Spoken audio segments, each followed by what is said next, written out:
Professor Marcelo Pimenta, seja muito bem-vindo ao Café com Repertório. Uma alegria recebê-lo, altamente recomendado. Eu que agradeço. Ter aí conversas significativas sempre é um privilégio atualmente, né? Claro. Bem, te apresentar um homem de várias frentes. Vamos fazer rapidamente um resumo seu. Professor universitário de várias instituições, pesquisador na área de inovação, de empreendedorismo, de criatividade, vários livros publicados, um trabalho em várias frentes. Como é que você chegou, Marcelo, nesse tema? Por que isso te apaixonou tanto assim, as questões ligadas à inovação e criatividade?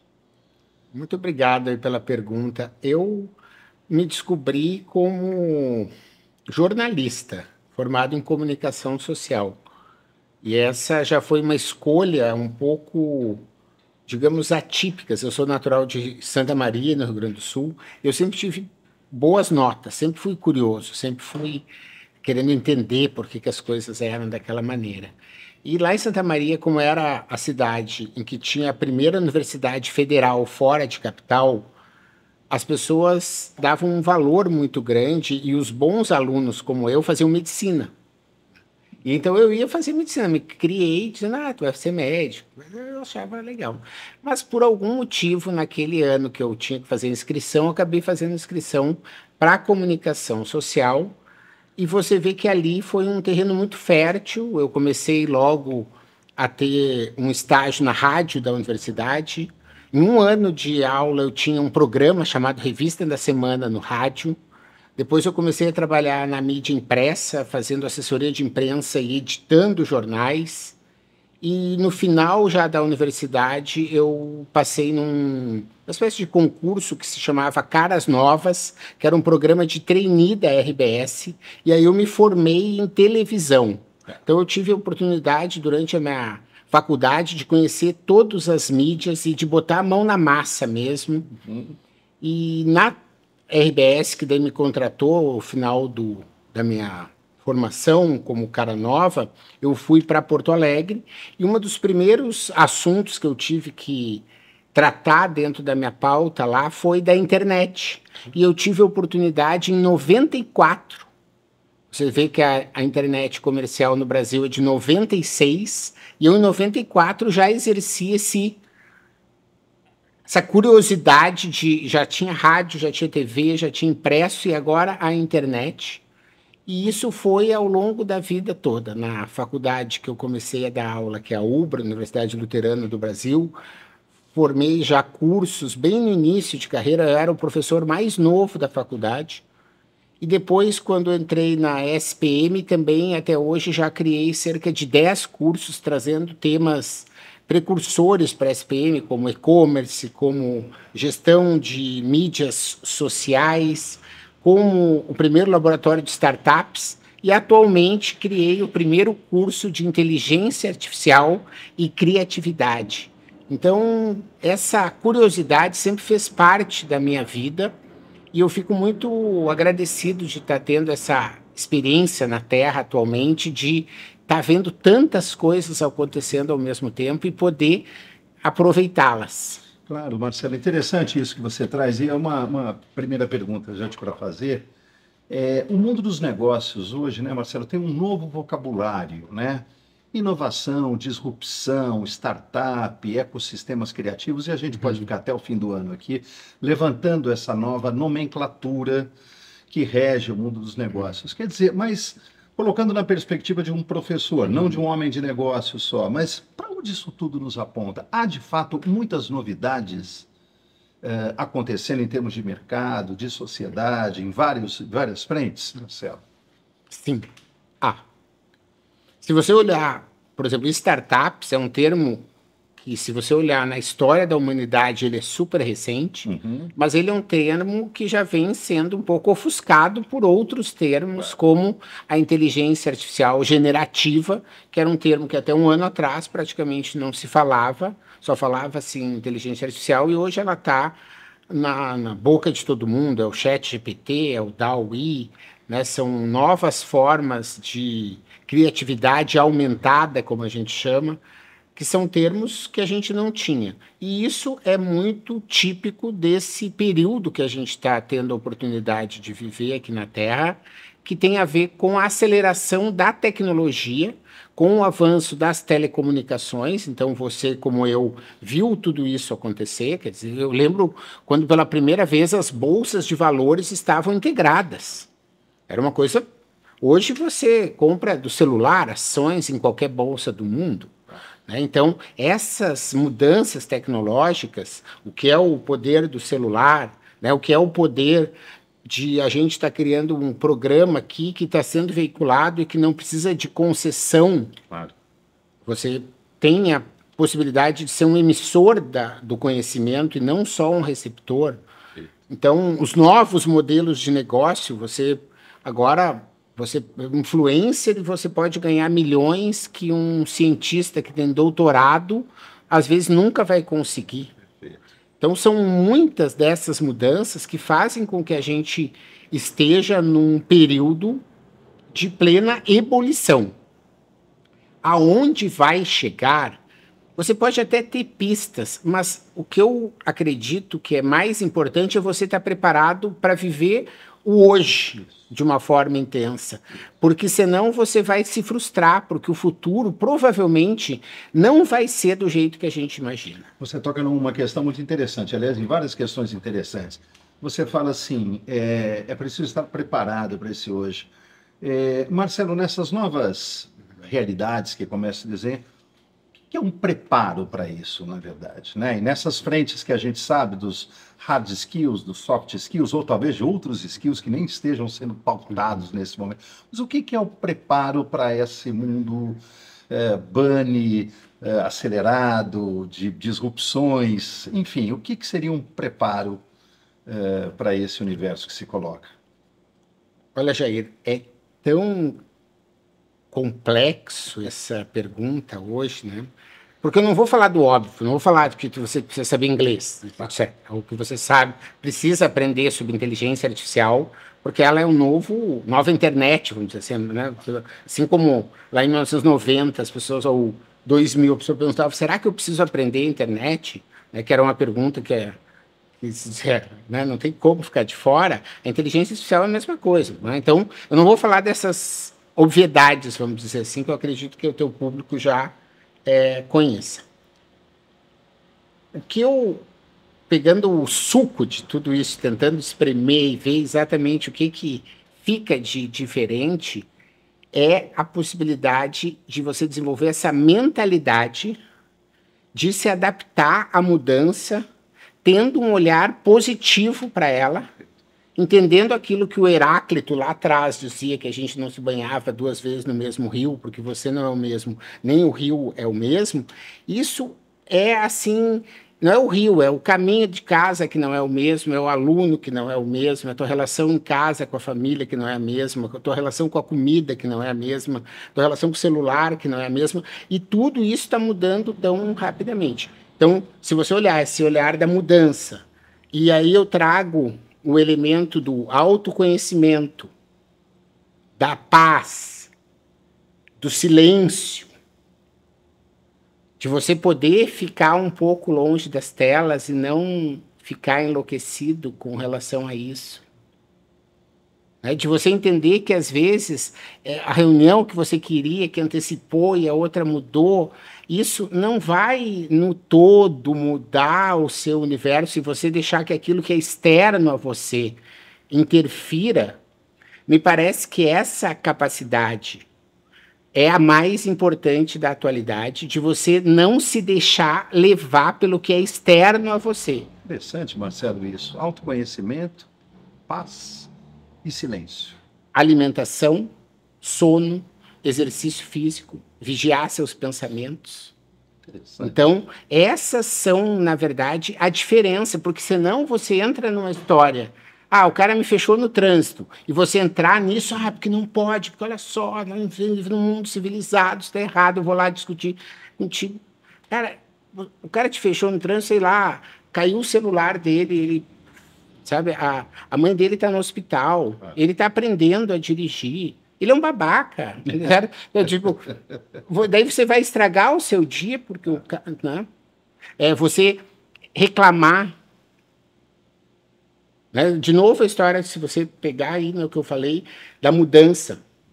A reclamação, ela é uma manifestação de você querer que a permanência seja a vitoriosa. E a gente está vivendo um mundo totalmente impermanente.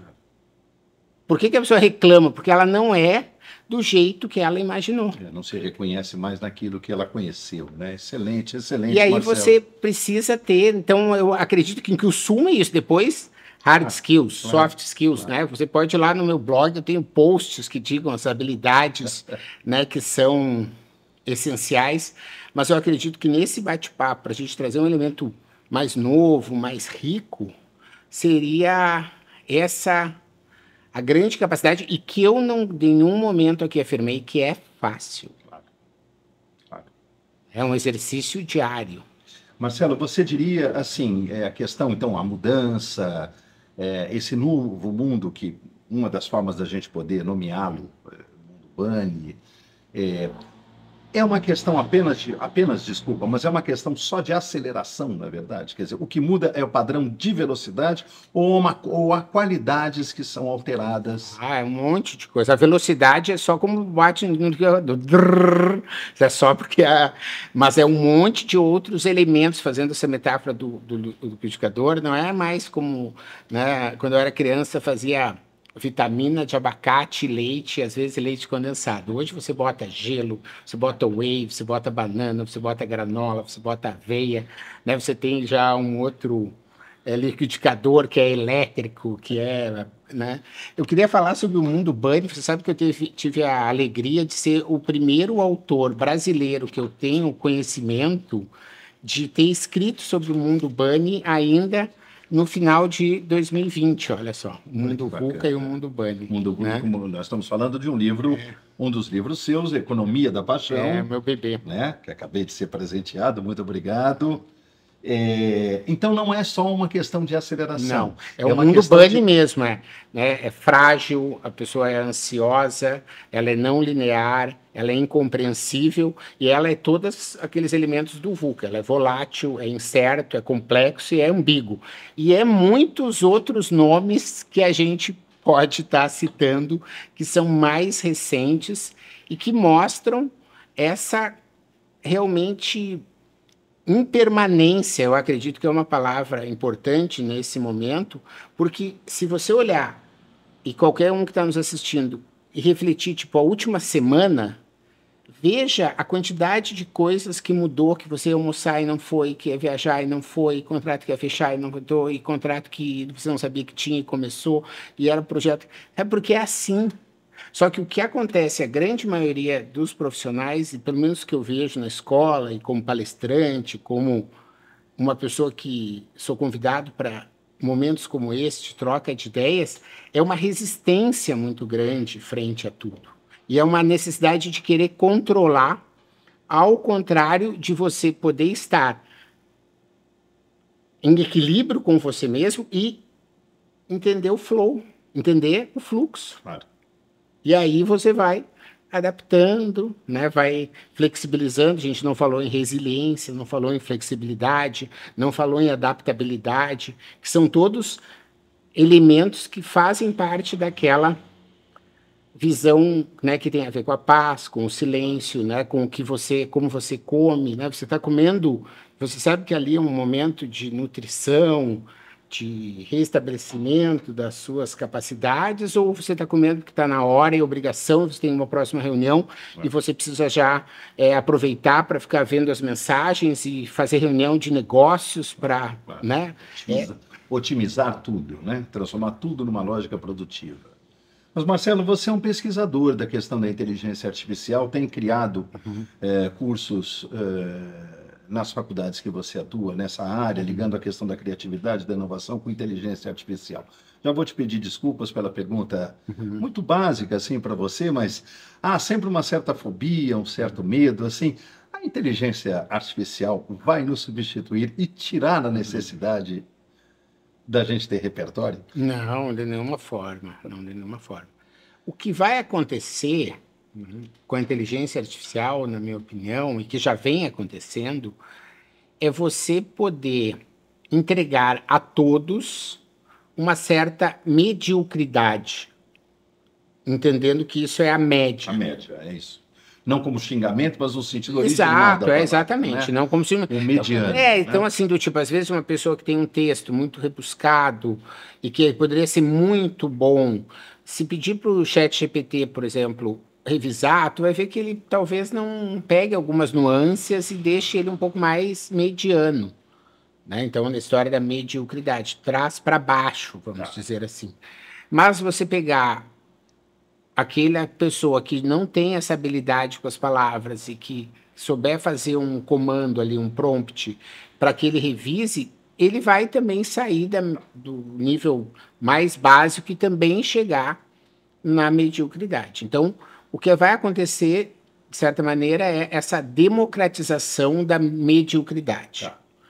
O que vai fazer a diferença, na minha opinião, a partir daí, é assim: aquelas pessoas que já têm um repertório avançado e que continuam entendendo que a inteligência artificial, especificamente a inteligência artificial generativa, que é essa que gera textos, que gera imagem, que gera músicas, ela necessita de um comando, e esse comando vai se dar através daquilo que você conhece, que você tem um repertório para poder entender e dar aqueles insights ou aqueles pedidos corretos, né?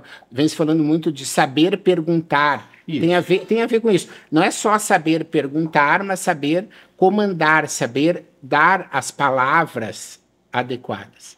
E se você for ver por que a inteligência artificial tem um aspecto que é muito necessário que a gente pesquise, que tem espaços como esse para conversar, é que você tem um empobrecimento do acesso a algumas informações, fazendo com que você possa se contentar, às vezes, com um resumo. Então, vou te dar um exemplo.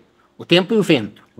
Érico Veríssimo. Érico Veríssimo, né? Então, se você for ver, é um livro que, somado, tem, sei lá, 1000 páginas, talvez até um pouco mais, né? Pegando os 3 grandes volumes, e algum deles no Brasil foram separados em diferentes livros, porque não seriam muito grossos e ruins de manejar. Aquela reconstituição da história do Rio Grande do Sul que o Érico Veríssimo fez é algo que vai te dar um repertório vastíssimo. Mas você tem já há 20 anos, vamos dizer assim, a Rede Globo fez uma minissérie.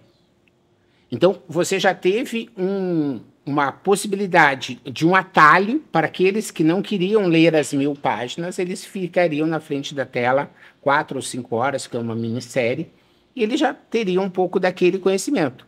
E hoje, muitas pessoas ficam satisfeitas de ver um vídeo do TikTok de 1 minuto. O Tempo e o Vento, olha só, Ana Terra, o Capitão Rodrigo, vamos lá, conta a história, vem até hoje, os dias atuais, e conta a saga do Rio Grande do Sul com os espanhóis, com os italianos, com os alemães, com os índios nas missões, e isso reconta a história do Rio Grande do Sul. Ok, tem gente que se contentou, olha, legal, já sei, já vou até discutir hoje o Tempo e o Vento de noite com meus amigos. Então, há uma diminuição do repertório, principalmente para aquelas pessoas que não estão percebendo que o repertório continua sendo o grande ouro, né? Se diz às vezes nos negócios que os dados são um novo petróleo, você deve ter ouvido falar essa frase, né? Eu acredito que o repertório é o novo petróleo, de certa maneira, né? Porque você precisa ter a visão, e tu vê que o repertório está presente quando você me provoca a dizer qual é a habilidade mais importante. Eu falo de alimentação, eu falo de sono, eu falo de esporte. já é um exemplo de repertório que é de você sair, porque se você olhar no chat GPT, ele vai te dizer quer falar inglês, quer usar computador, quer fazer reuniões, quer mandar relatórios, quer oratória, não sei o quê. Quer dizer, isso é o mediano. Sim, é o medíocre. Nesse sentido. Mas interessante, Marcelo, porque você pega o Heráclito aqui em algum momento e volta à habilidade de fazer perguntas na questão da inteligência artificial, que de uma certa maneira nos dá quase que um passaporte para revisitar os gregos antigos, né? A filosofia nasce exatamente da arte de fazer perguntas, não de dar respostas. Então, mais do que nunca, você diria que para o mundo da inteligência artificial, o input primeiro, o repertório que te permite fazer as perguntas, sinalizar, ele é absolutamente determinante. Totalmente. Eu só diria que eu vim da China, agora deve fazer 60 dias desde que a gente vê, né? E noto que Confúcio é bem antes de Heráclito e já fazia outras perguntas, né? Assim como eu tive a oportunidade de ir para a Índia e de entender que ali você tem uma outra escola das reencarnações, né? Do iluminado, que pode ser Krishna, que pode ser Buda, ou pode ser Jesus Cristo, como acreditam os indianos. E isso é realmente você ser um pouco mais até humilde, vamos dizer assim, né? De ver que essa história de exercitar a pergunta e buscar o autoconhecimento, ela é algo que já é bem mais antiga e que os gregos já são a versão um pouco já, não digo moderna, mas é ocidentalizada, né? Quer dizer, é a primeira manifestação ocidentalizada que depois os romanos acabaram se apropriando e com o apogeu do Império Romano, isso acabou se espalhando quase que para o mundo todo, o mundo conhecido naquela época e principalmente o mundo visto sobre a ótica nossa de ocidentais, né, que acha que a Europa é e que os Estados Unidos é a filha generosa, né, a filha pródiga da Europa. Claro, né? Mas essas tradições, essas matrizes civilizatórias nos trazem. Mas, assim, há um denominador comum que é a questão da formulação da pergunta, Com certeza. né? Como sendo a base da constituição originária do pensamento, né? Muito mais nisso do que no dar uma resposta, né? Mas na capacidade de poder formular a pergunta. Nesse sentido, então, Marcelo, quer dizer, a inteligência artificial ela repõe essa longuíssima tradição, então, né? O input ali, a pergunta, o direcionamento da pergunta é fundamental na obtenção do caminho dela. Eu acho que ela revive, né, de certa maneira. E, de novo, dá toda esse olhar, né, sistêmico para tudo, né, que você precisa ter para conseguir aproveitar a inteligência artificial e não você ficar muito focado em algo, mas ter a visão um pouco mais ampla de tudo, né? E aproveitando aqui o nosso espaço, eu vou falar algo que eu não falei em nenhum momento, foi minha visita à escola confucionista que eu tive em Xangai.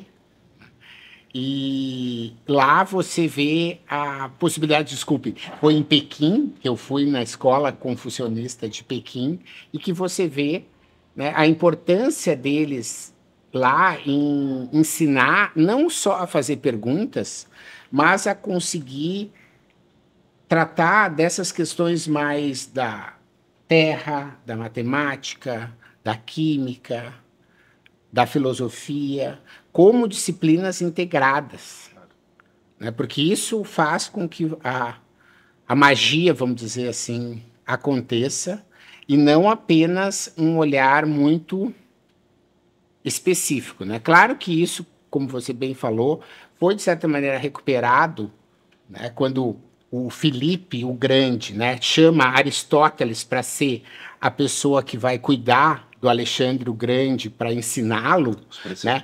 E justamente é por isso, porque ele não queria ser o Filipe o Bárbaro, né? Filipe o Bárbaro, não quero mais ser que o meu filho seja Alexandre o Bárbaro, eu quero que ele seja Alexandre o Magno, né? O Grande, né? Então é por isso que se você for recuperar a forma como o Alexandre conseguia ser educado pelo Aristóteles, que eles iam para a floresta, e tudo bem que hoje, ecologicamente, talvez não seja correto matar um passarinho, mas ele matava um passarinho para dissecar, para entender, né? E depois até para comer, Como né? um movimento de curiosidade. Claro, mesmo, né? e isso, e de entender, né? Então, é nesse sentido que eu acredito que o perguntar é muito importante, e você estava antes me perguntando sobre a história da leitura, né?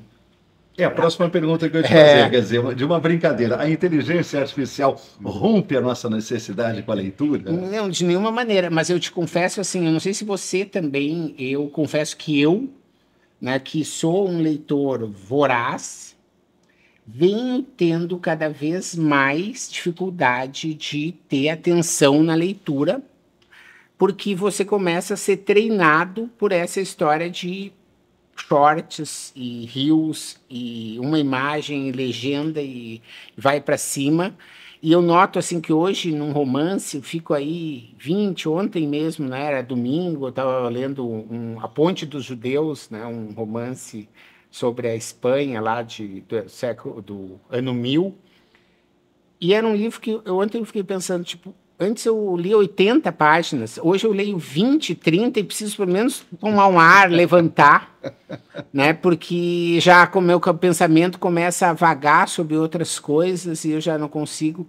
Então, se eu que já fui educado numa família, né? Minha mãe, professora, né? Eu sou da minha juventude em Santa Maria, que eu estava te falando, eu ia para a biblioteca quando eu tinha 12, 13 anos e eu lia Sidney Sheldon. Beleza. Sabe? E adorava, assim, aquela. Preferia do que Sessão da Tarde. Então já tenho esse gosto pela leitura. Mas hoje me vejo tentado a pegar o celular porque é mais rápido, né? A entrega é mais rápida, é mais fácil, né?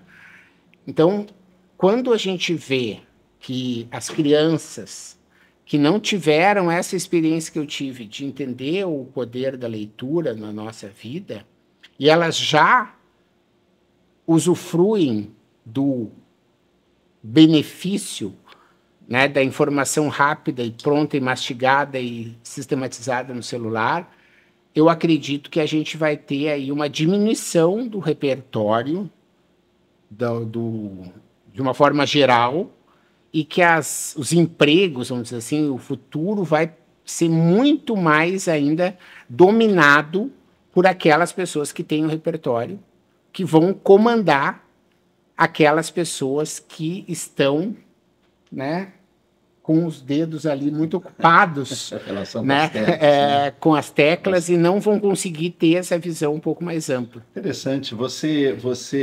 Duas questões aqui abrindo nessa direção, Marcelo, assim, uma pergunta mais, não só pessoal, mas uma pergunta do pesquisador, quer dizer, como é que você tem visto no seu trabalho como professor e pesquisador, quer dizer, essas novas gerações mais recentes, em relação a esse diagnóstico que você está desenhando, digamos assim, né? Quer dizer, os jovens de graduação, as pós-graduações de início, ou mesmo talvez um pessoal, não digo só da geração chamada de geração Z, mas também uma faixa etária um pouquinho mais velha. Como é que você tem visto nessas questões que você está apresentando aqui?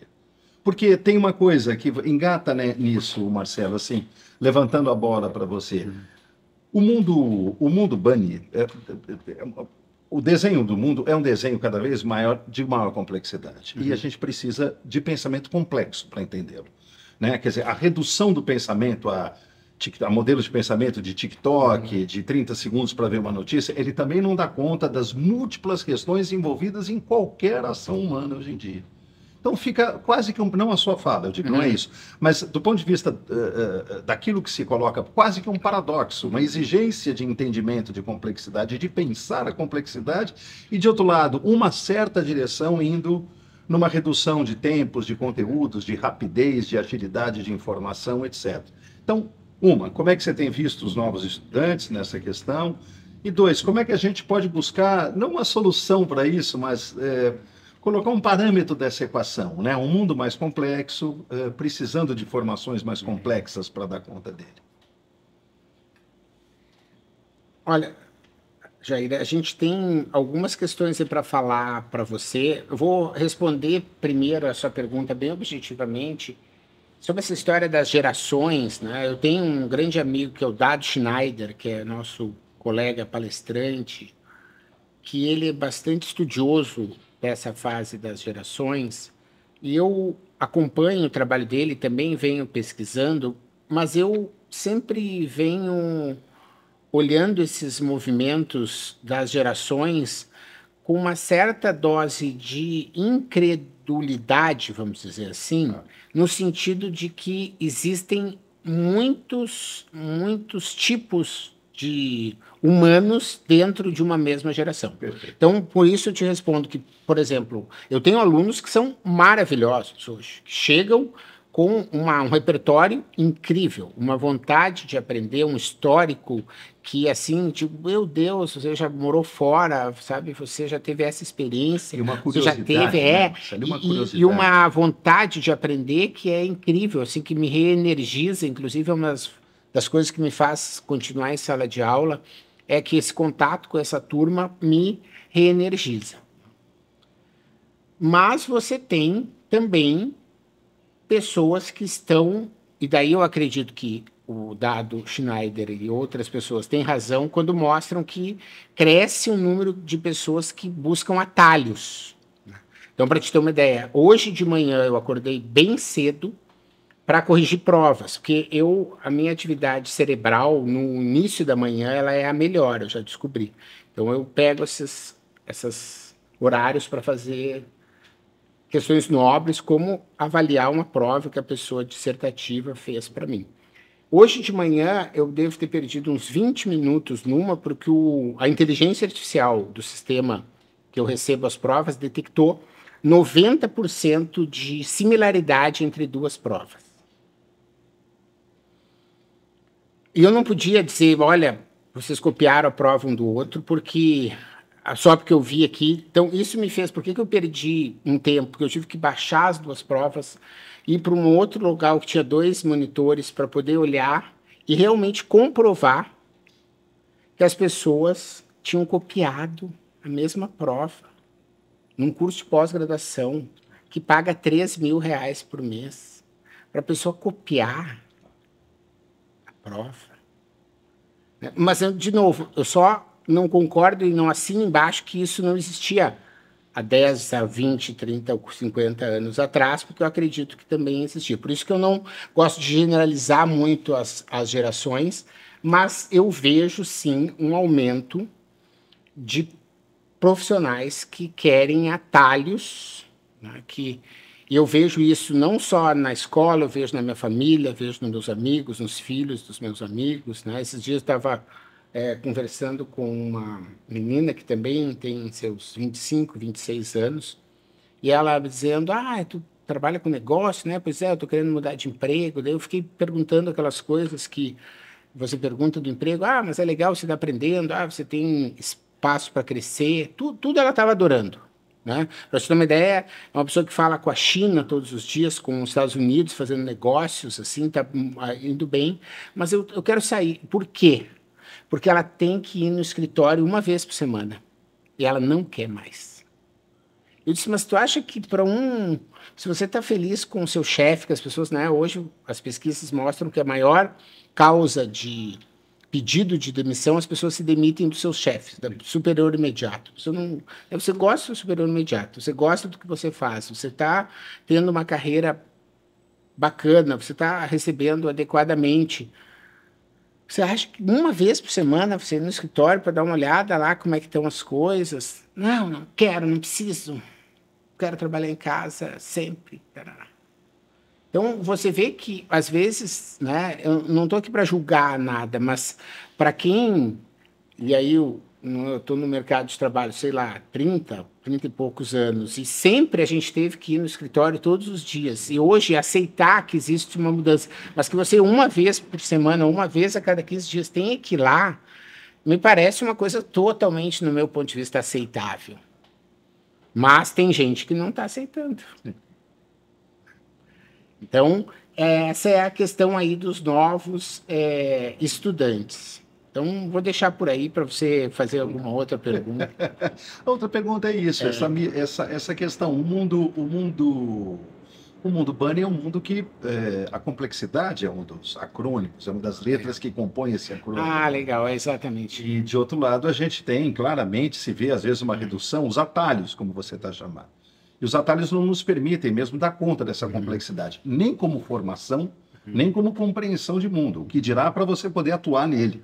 Então, na forma de novos modelos de negócios, na forma de ocupação de empregos estabelecidos ou da possibilidade de poder trazer inovação. Como que essa aparente contradição, na verdade, se dá, Marcelo? O que eu acredito, Jair, é assim.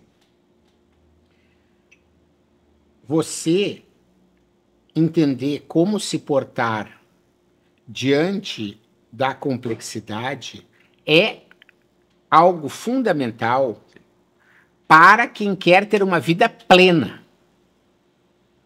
Eu quero ter uma vida como protagonista. Eu quero viver do jeito que eu quero. Estou a fim de deixar minha marca no mundo.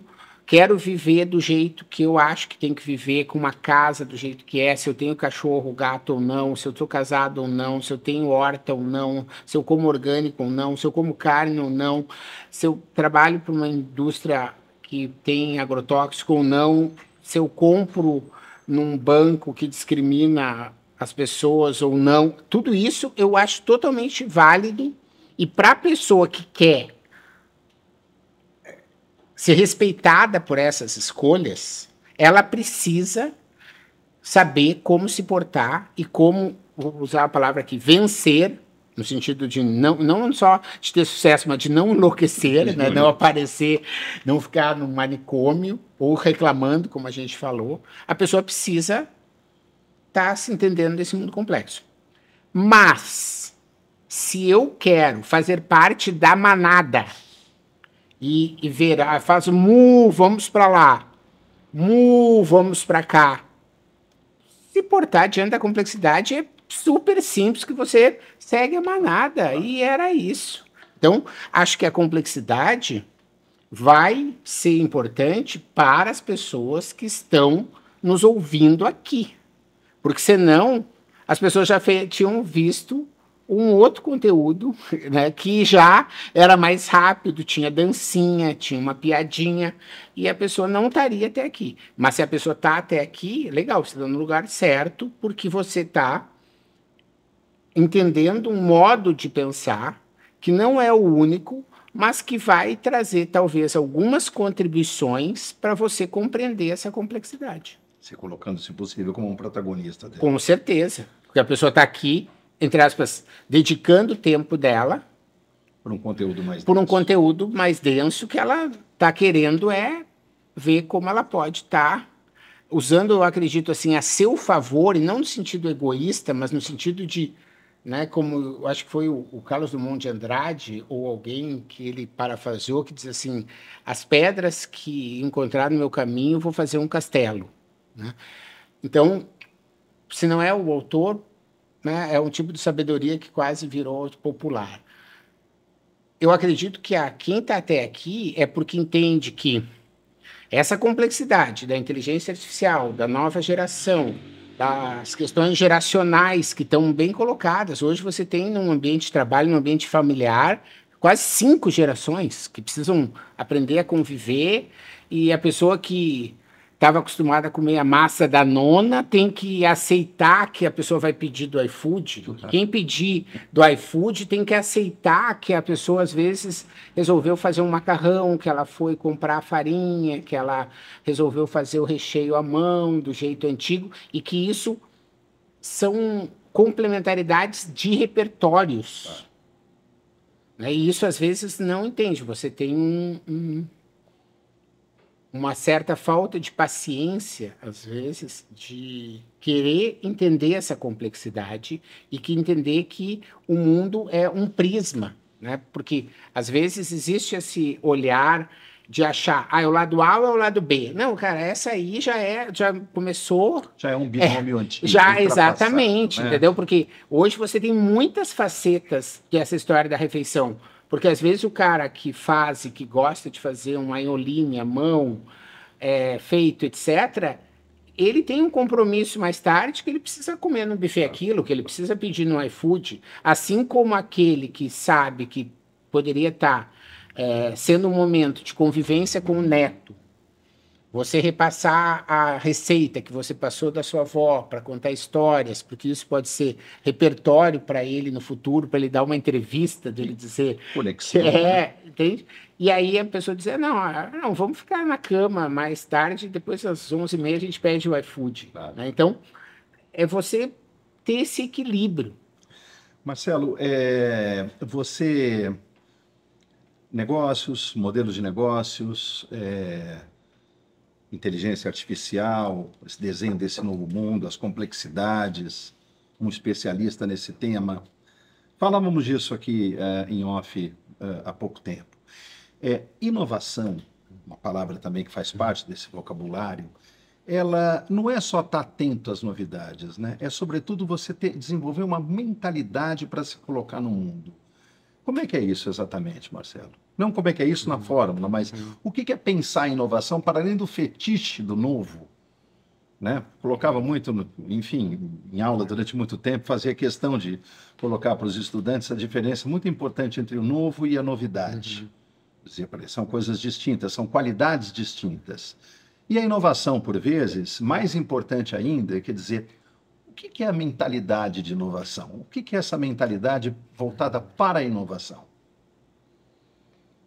Ela é uma visão de oportunidade de fazer melhor a cada momento, visto que você tem uma mudança muito grande em todos os fatores da vida, e isso significa que você tem essa oportunidade de estar inovando, trazendo algo que tenha um valor maior. Então, vamos lá.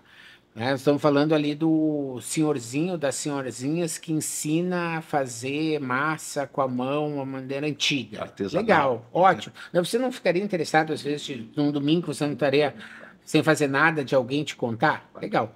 Mas tu entende que, às vezes, você poderia comprar esse ingresso pelo Simpla. Claro. Então, você vê, você mantém a tradição, mas você inova, colocando num ambiente do marketplace de eventos, porque isso vai fazer com que você chegue em pessoas que não te conheciam, assim como vai evitar que a pessoa te ligue para te perguntar, e aí, como é, que horas começa? Eu tenho que levar a farinha, você vai dar a apostila, a gente vai almoçar aí. Não, você botou tudo lá na página. Então, a inovação, ela tem a ver com essa mentalidade que sempre é possível fazer melhor e que você precisa perceber quais são aqueles elementos que você não deve mudar. Porque no dia que a Louis Vuitton começar a fazer bolsas, e você sabe, né, bolsas, casacos da Louis Vuitton, elas são feitas em Paris. Não existe isso de fazer na China. Não existe fazer isso em Nice. Não existe fazer em Londres. Não, elas são feitas em Paris. E a Louis Vuitton hoje está vendendo no live commerce, na Amazon, em várias frentes, aí pop-up stores em Dubai. E, ao mesmo tempo, ela viu que tem elementos que ela não vai mudar. Então, a inovação significa você estar percebendo que alguns aspectos você precisa estar mudando constantemente, porque você tem no consumidor, no cliente, no namorado, na parceira, no filho, porque isso, a inovação está em tudo. Né? Você precisa, na hora de planejar umas férias com seus filhos, você precisa inovar, não vai ser mais uma coisa, eu vou fazer um segredo, depois chega lá, a pessoa tinha uma outra expectativa completamente diferente, isso frustrou, você comprou, sei lá, uma história de um cruzeiro. Sim. A pessoa não estava afim, ela estava com... Né? Era melhor você, hoje para inovar, é melhor a gente, olha, vamos lá, junto. Né? Você pode até ter algum fator surpresa ou não, mas, ao mesmo tempo, num mundo complexo como está hoje, é melhor ter tudo mais ou menos combinados para que você não tenha a surpresa desagradável.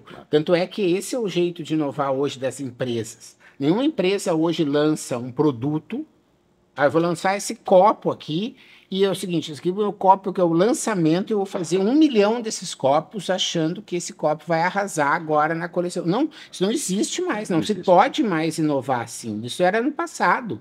Hoje você precisa fazer esse copo, 10 pessoas precisam dizer que gostam, depois 100 pessoas vão ter que dizer que gostam, 1000 pessoas vão ter que dizer que gostam, para que você possa está fazendo uma quantidade razoável desse copo. E você tem que ter a humildade de entender que talvez em São Paulo esse copo seja legal, mas em Manaus não. Em Cochabamba não. Sim. Em Dallas não. Entende? Porque as pessoas estão lá esperando um copo para outra coisa. O que mostra muitas vezes que as características socioculturais dos lugares ainda determinam percepções de valor e decisões de compra, né? Total. Ou seja, nem tudo foi homogeneizado pela chamada globalização. E aí, um outro dia a gente fala sobre a China, aí você vai ver que é algo que você vai e você fica pensando como pode, né, alguém pensar desse jeito, né? Eu só vou te dar 2 segundos de China, né? No mercado da moda da China, 60% dos produtos, eles são devolvidos. Olha só. Por quê? Porque existe uma mentalidade de você dizer, oh, esse blazer, seu bonitão, mas você não sabe se ele vai ser mais um azul mais clarinho, se ele é legal, ou um verde. Eu compro os 3. E vai ser entregue amanhã de manhã. Vai ser colocado aqui na frente do prédio. Não necessariamente vai ter uma porta, vai estar ali, ninguém vai mexer. Eu vou experimentar. Talvez eu fique com uns 3, talvez eu fique com nenhum, e eu aviso pelo aplicativo, eles vêm aqui e recolhem, e é assim que funciona. E é assim que não existe mais loja multimarca em nenhuma esquina, porque na mentalidade dos chineses, hoje você pede as coisas pelo aplicativo, o que funcionar, funcionou, o que não funcionar, você devolve, e tudo bem. E tudo bem. Então, esse é só um exemplo de como é possível alguém pensar de uma forma totalmente diferente que você. Interessante. Marcelo, para baixar os trens de pouso, repertório, então, será o novo tesouro, o novo petróleo, nunca cairá de moda e a inteligência artificial, de uma certa maneira, apenas vai turbinar sua necessidade. E você, como reitor aqui da Escola de Repertório, é o novo, vamos dizer assim, Rockefeller. Né? Você é o novo dono da coisa toda, né? Porque você, a Escola de Repertório está com você, então como você está gerenciando aí o novo tesouro, né? Eu fico feliz de estar aqui, seu amigo, né? Lembre quando você estiver aí com seus milhões de tentáculos pelo mundo inteiro, com as escolas de repertório populando pelo Brasil, pelo mundo, né? Eu falei assim, olha, eu acho que aquele cara que disse que o repertório é o novo tesouro me ajudou, vou mandar um cafezinho para ele. Mas é verdade, porque muita gente, né, não há, e a gente poderia aqui passar um tempo grande falando disso, da maneira como os pensadores nomearam o nosso tempo, né? Um deles chamou de sociedade do conhecimento, né? O que vivemos hoje, na verdade, seria a sociedade do conhecimento. A demanda por conhecimento seria cada vez mais importante, mais necessária. De uma certa maneira, a gente, não que exatamente sejam a mesma coisa, mas a gente poderia dizer que a necessidade de um repertório, de ter repertório, já estava postulada pelos autores que pediam, que enxergavam a importância do conhecimento como um novo ativo econômico. É que eu acho que a diferença aí do repertório, né, para o universo do conhecimento, que pegando isso que você falou e levando isso ao pé da letra, o conhecimento está disponível aí. Você bota na internet, no ChatGPT, e você, de Midas do repertório, virou nada. Um usuário. Exato, né? Você não é nada. O que acontece, eu acho, né, Jair, é que o repertório ele tem esse elemento de curadoria, né, de você entender o que separar o joio do trigo, o que é fake news, o que é verdade, o que importa, o que me faz bem, o que me acrescenta, o que me alimenta e o que me envenena. Isso. Né? Então, isso é a diferença, é por isso que eu continuo achando que você é o Midas. Marcelo, muito obrigado, prazer tê-lo aqui. Obrigado, mais uma satisfação ouvi-lo. Valeu, pessoal. Muito obrigado.